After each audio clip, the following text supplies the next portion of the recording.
Здравствуйте! Сегодняшняя наша лекция называется «Век победителей», и посвящена она замечательному событию – столетию со дня рождения писателей-фронтовиков. Это Виктор Астафьев, Владимир Богомолов, Юрий Бондарев, Василий Быков и Борис Васильев. Поколение, родившееся в 1924 году, это вообще особое поколение. Василий Быков так говорил: «Я представитель убитого поколения». Действительно, из 100 ушедших на фронта Великой Отечественной войны юношей 24 года рождения вернулось только 3. И вот это поколение породило замечательных писателей. Писателей, которых мы называем еще и представителями лейтенантской прозы. И этот год, 2024 год, объявлен годом лейтенантской прозы.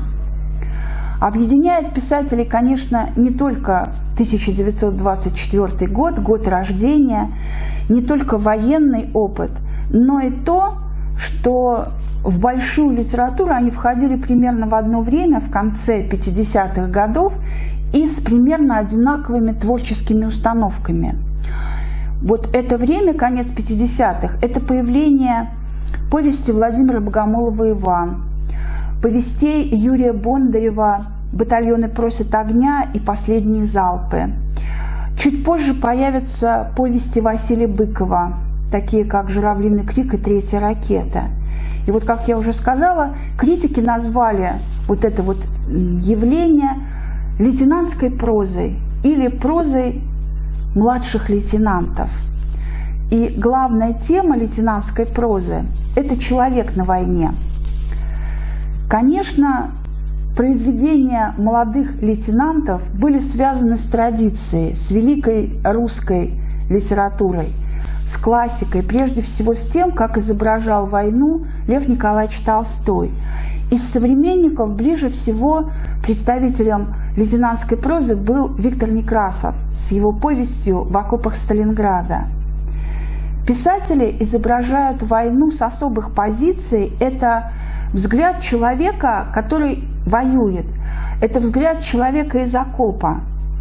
И окопная правда – это даже термин, который устоялся в то время. И критики, многие критики осуждали подобный принцип изображения, считая, что он слишком узкий, что не хватает масштабности.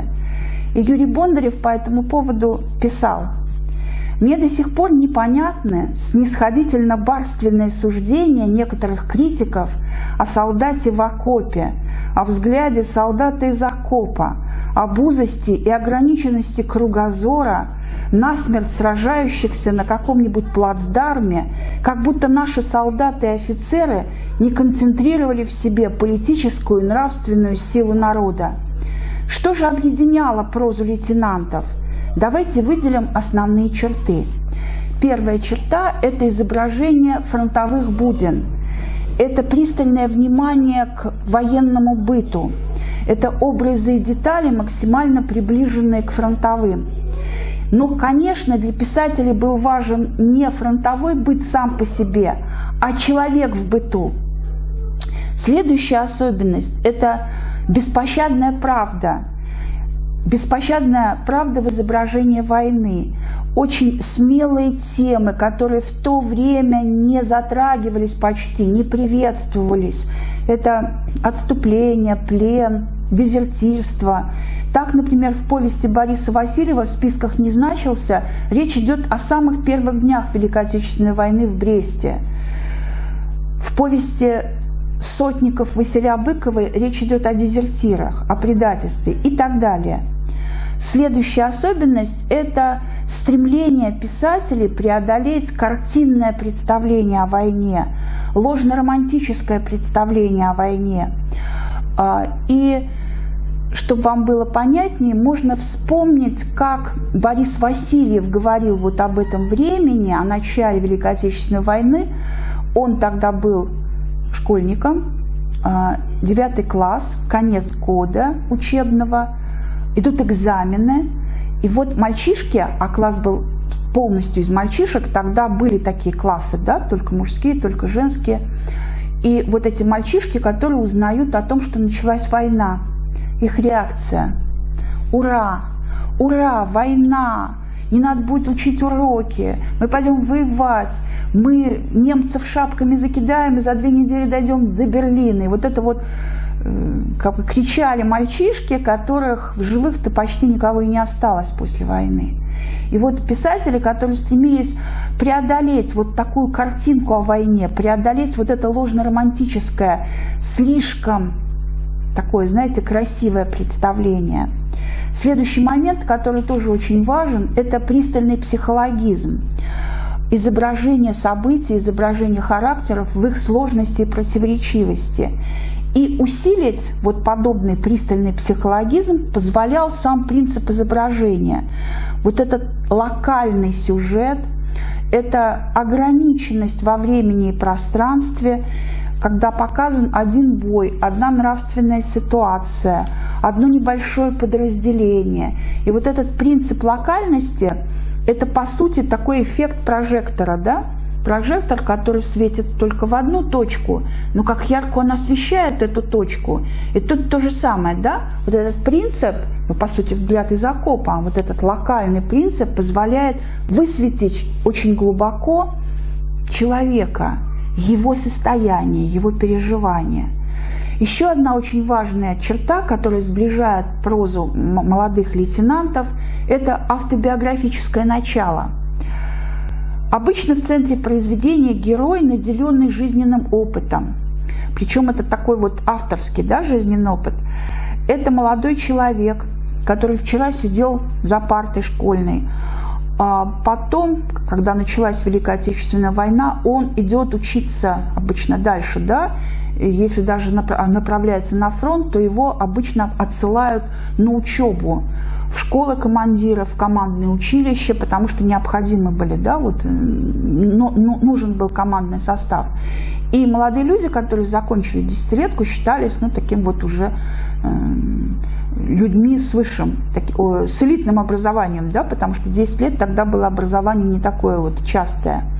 И вот эти мальчишки вчерашние, они после училища, после вот таких вот школ командирских становились уже младшими лейтенантами. Это самое низшее командное звание. И они уже командовали подразделениями, небольшими, но воинскими подразделениями. Это могло быть отделение, взвод. Вот. И еще что очень важно, и что сближает эту прозу, это определенные герои, которые ведь совсем молодые. Это мальчишки действительно. И вот само это понятие «мальчики», оно широко вошло и в военную прозу. Вообще понятие «мальчики» для русской литературы очень важно, да? То есть можно вспоминать мальчиков Достоевского, можно вспоминать розовских мальчиков, героев Виктора Розова, это уже другая эпоха, это уже 60-е годы 20 века. И можно говорить о мальчиках военной прозы. Вот эти вот герои, которые старшее поколение так и воспринимает. И там в произведениях Бондарева, например, очень часто можно встретить, да, вот такое вот обозначение, и там старший по званию генерал, который говорит, как эта батарея, которой командовал этот мальчик, как погиб этот мальчик, не верю. И что отличало этих героев? Это действительно мальчики, совсем молодые люди, им по 18-19 лет. Они еще такие хрупкие душой, они еще такие неопытные, они очень ранимые, деликатные, но в то же время в них есть вот этот стержень, да? Они верны своему долгу. И вот в них соединилось вот это все, да? И молодость, и война, и долг, и желание жить, любить. Об этих мальчиках очень хорошо сказал поэт Давид Самойлов, тоже участник Великой Отечественной войны. Тоже он был достаточно молодым, когда воевал. У него есть стихотворение, которое называется «Сороковые». Я вам прочитаю его. «Сороковые, роковые, военные и фронтовые, где извещения похоронные и перестуки эшелонные, гудят накатанные рельсы, просторно, холодно, высоко, и погорельцы кочуют с запада к востоку. А это я на полустанке в своей замурзанной ушанке, где звездочка не уставная, а вырезанная из банки. Да, это я на белом свете, худой, веселый и задорный, и у меня табак в кисете, и у меня мундштук наборный, и я с девчонкой балагурю, и больше нужного хромаю, и пайку надвое ломаю, и все на свете понимаю. Как это было, как совпало, война, беда, мечта и юность, и это все в меня запало, и лишь потом во мне очнулось. 40-е, роковые, свинцовые, пороховые, война гуляет по России, а мы такие молодые. Вот действительно, да, как это было, как совпало. Война, беда, мечта и юность. И вот для авторов прозы лейтенантской это было тоже очень важно передать вот это состояние.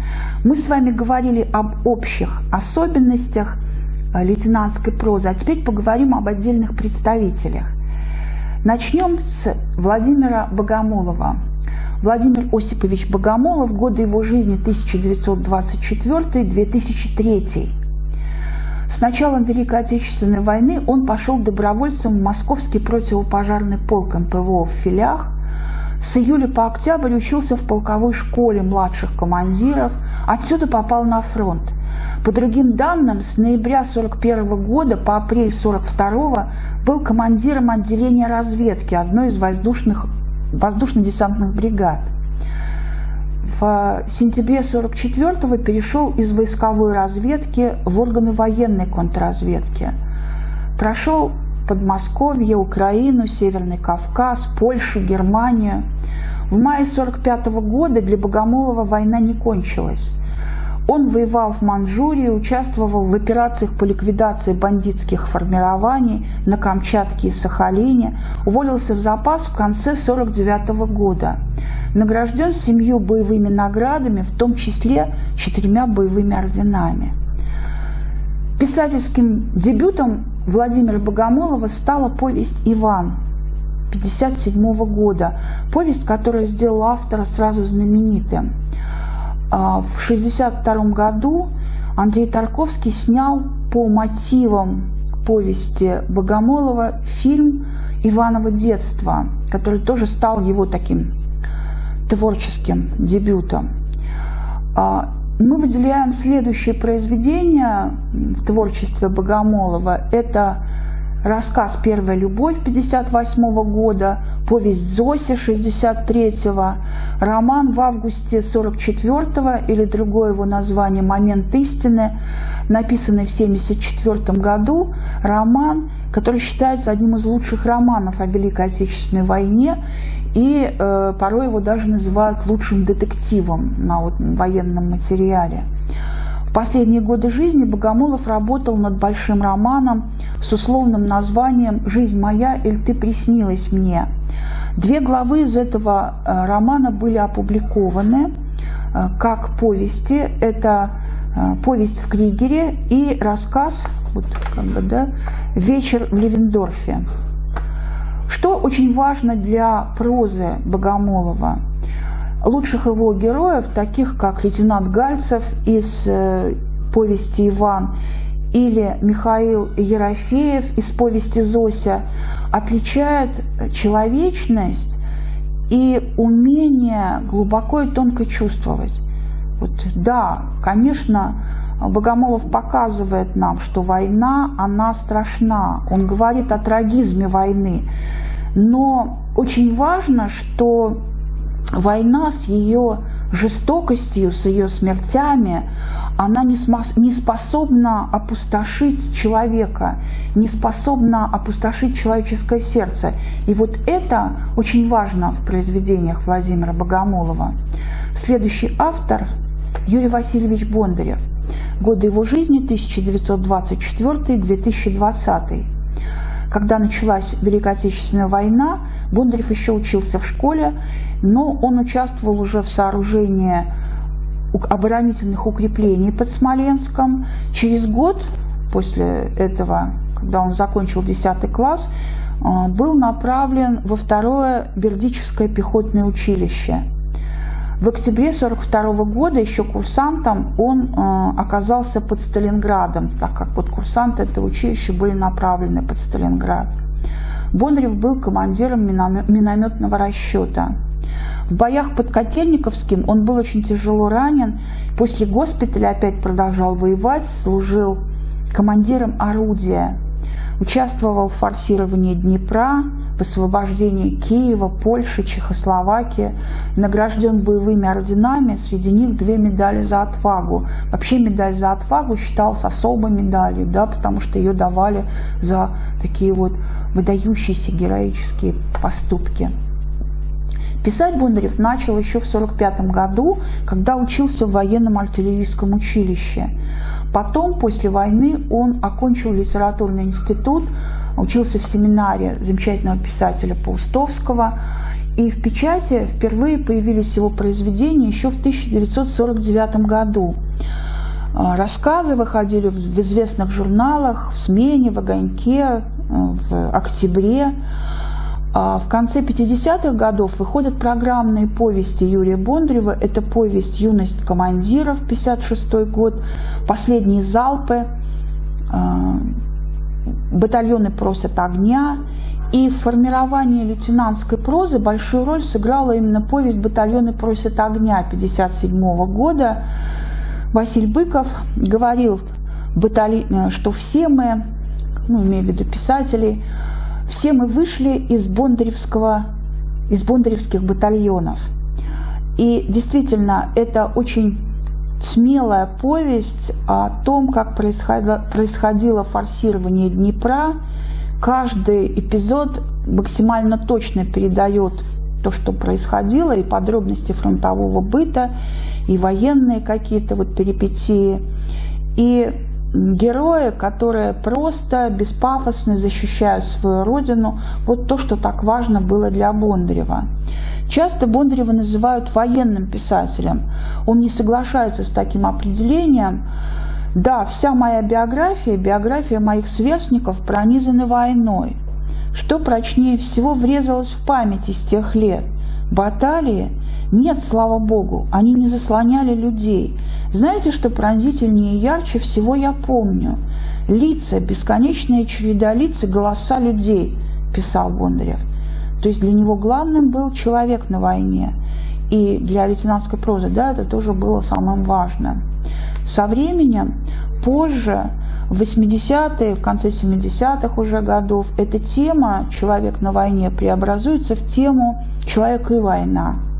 И в таких произведениях, как роман «Берег» 1975 года, «Выбор» 80-го, «Игра» 85-го, Бондарев изображает войну как часть жизни героев. Это воспоминания о войне, о прошлом. Это более сложное, глубокое, такое философское уже осмысление войны. И вот это очень интересно в произведениях Бондарева последних лет. Даже если это всего небольшой эпизод, связанный с войной, все равно он играет очень важную роль в становлении героев. И то, что было с ними во время войны, это такой своеобразный камертон, нравственный камертон всей их жизни дальнейшей. Следующий автор, о котором мы будем говорить, это Василий Быков. Быков Василий Владимирович, годы его жизни 1924-2003. Он родился в Белоруссии, многое в его жизни будет связано с Белоруссией, но он вошел и в русскую литературу, потому что его произведения многие были не просто переведены на русский язык, а это такие авторизованные были переводы, то есть, по сути, заново написанные по-русски. Когда началась Великая Отечественная война, он еще был тоже, школьником, и призван в армию он был летом 1942 года. Потом он окончил курс Саратовского пехотного училища. Видите, как похожи, биографии этих писателей. Осенью 1943 года в звании младшего лейтенанта он отправляется на фронт. Во время Кировоградской операции он был очень тяжело ранен в ногу и в живот, и по ошибке его даже записали в категорию погибших. Есть даже документы, в которых написано, что он погиб в бою. 3 месяца он провел после этого в госпитале, потом вновь воевал, прошел по Молдавии, Болгарии, Венгрии, Югославии, Австрии.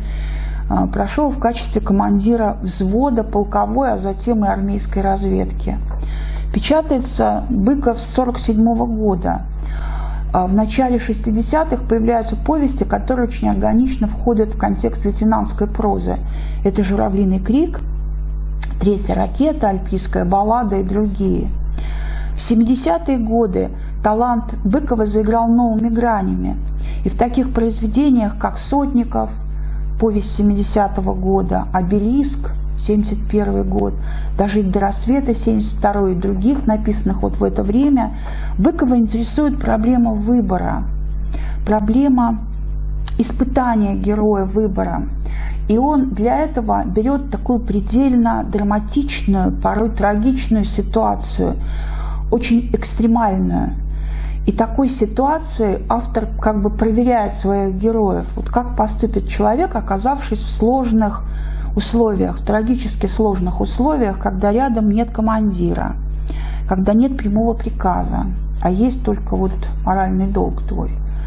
И почему один в такой ситуации становится героем, а другой предателем? Вот эти вопросы волнуют Быкова и поднимают проблему выбора на философский уровень. В поздних более произведениях Быков почти отходит от военной темы, но она всегда будет тоже присутствовать в его повестях, и это тоже сближает прозу лейтенантскую. Вот то, что война вспоминается как вот такой вот камертон нравственный. Следующий автор – это Борис Васильев. Борис Львович Васильев, годы его жизни 1924-2013.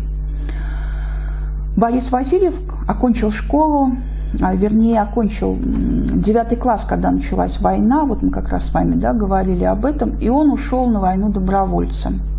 Батальон, в котором он сражался, был направлен под Смоленск. И здесь батальон попал в окружение, и Васильев сам, по сути, да, самостоятельно вышел из окружения. Потом он учился в полковой кавалерийской школе, служил в воздушно-десантном полку, был очень тяжело ранен, контужен, и в 1943 году направлен на учебу в военную академию танковых и механизированных войск. Окончил в 1946 году инженерный факультет этой академии и работал, служил, по сути, да, испытателем колесных и гусеничных машин. В запас был уволен в 1954 году. И вот в этом же 1954 году он написал свое первое произведение. Это была пьеса, называлась она «Танкисты». Но вот это тоже, да, очень характерно для писателей этого поколения. А каждый из них, естественно, больше писал о тех войсках, в которых служил, которых знал. Вот Васильев, который прекрасно знал жизнь танкистов. Но популярность пришла к Васильеву позже. Это случилось в 1969 году, когда была опубликована повесть «А зори здесь тихие». Она была очень тогда известна, и этому еще послужил фильм, который был снят через 3 года, в 1972 году. Замечательный фильм с таким же названием. И самое известное произведение Бориса Васильева – это «Не стреляйте белых лебедей», в списках не значился, «Завтра была война», «Вам привет от бабы Леры». Еще, наверное, стоит сказать о Васильеве сценаристе. Это тоже особая грань его творчества. Самый известный сценарий, который написал Борис Васильев, это сценарий к фильму «Офицеры» 1971 года. Но можно еще вспомнить сценарий к фильму «От Ибата шли солдаты». Позже Васильев будет писать на историческую тему достаточно много. Особенность Васильева – это то, что он писатель-романтик. Его герои всегда очень красивые. Они красивые физически и душевно, они обладают такой нравственной чистотой, высотой, они верны таким идеалам жизни. И Конечно, Васильев показывает, насколько беспощадна война. Он так и говорил, что война, она беспощадна, она остается в человеке на всю жизнь. Но несмотря на эту беспощадность и жестокость, Васильев изображает в своих произведениях о войне и любовь, и красоту, и нежность. Вот для него это очень важно. Следующий писатель, представитель лейтенантской прозы и этого поколения фронтового, это Виктор Астафьев.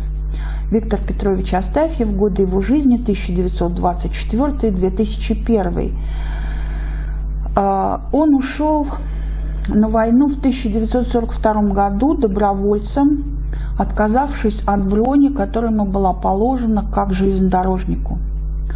Военную подготовку он прошел в учебном автомобильном подразделении в Новосибирске и весной 1943 года был направлен в действующую армию. Он был шофером, но прежде всего войну он прошел связистом. В июле 1943 года он участвовал в прорыве на Курской дуге. После тяжелого ранения в апреле 1945-го он служил во внутренних войсках. Награжден орденом Красной Звезды, медалями за отвагу, за освобождение Варшавы, за победу над Германией. Первое свое произведение, первый рассказ, который называется «Гражданский человек», Астафьев написал в 1951 году. Это была такая реакция полемическая на рассказ, прочитанный в литературном кружке, куда ходил и Астафьев, фронтовиком. Несмотря на то, что это был фронтовик, в его произведении война как раз вот была изображена очень красиво и с таким ложным романтизмом. И Астафьев, который не смог с этим смириться, и написал такой полемический рассказ «Гражданский человек», который был опубликован. Вообще к военной теме Астафьев шел очень долго. В повестях «Звездопад» 60-го года, «Где-то гремит война» 67-го, герои опалены войной, но нет изображения войны. И только в повести «Пастух и пастушка», которая была написана в 1971 году, но потом было несколько редакций, и последняя редакция – это вообще 1989 год. И вот именно в этой повести впервые была показана война. Вообще повесть очень интересная по жанру, это пастораль. И вот в этом определении жанровом мы ощущаем не только иронию Астафьева, но и любовь к определенному герою. Герою с нежной, чувствительной душой. И вот такой герой даже в годы войны будет интересен Астафьеву, он таким будет изображать своих персонажей, показывая войну. За свою творческую жизнь Астафьев создал очень много замечательных произведений. Это и «Последний поклон», и «Царь рыбы», и «Печальный детектив», и цикл «Записи». Но нас интересует прежде всего военная проза, поэтому мы немножечко с вами поговорим о романе «Проклятые и убитые» и о повести «Веселый солдат». Она отвратительная война, страшная. Надо и писать ее отвратительной и страшной, а не лозунгово-героической. И Астафьев вот как раз это делает в своем романе «Проклятые убитые». И для Астафьева еще очень важно было показать свою войну, изображая невыносимую тяжесть военной жизни, военного быта, изображая вот эти подробности, да, фронтового бытия, изображая то, каким становится человек, когда он превращается почти в такой механизм, да, безвольный, в обездушенное тело, все-таки Астафьев никогда не теряет веры в человека. И в книгах о войне он прежде всего пишет о человеке, который сохранил себя, который сохранил в себе человеческое, который не озверел, не ожесточился, не превратился вот в такой безвольный механизм. Жизнь доказала, что даже на войне настоящий человек не теряет своего облика и начинает понимать мир, ценить жизнь дороже, любить родную землю и понимать природу глубже, писал Астафьев. Я, например, только на поле боя обнаружил, как красиво цветет картошка. Лежал как-то под обстрелом на картофельном поле и пытался отвлечься, стал рассматривать листок картошки. И таким он мне показался красивым, и так мне захотелось жить, что я выжил. Итак, мы убедились, что проза писателей-фронтовиков – это своеобразный памятник тем, кто воевал, кто не дожил до победы. Но очень важно, что эти книги не только реквием попавшим, в них еще и завет ныне живущим. И главный завет заключается в том, что даже в жестокой и страшной войне человек должен сохранять свои лучшие качества – верность долгу, доброту, сострадание и милосердие. На этом все. Спасибо за внимание. Всего доброго.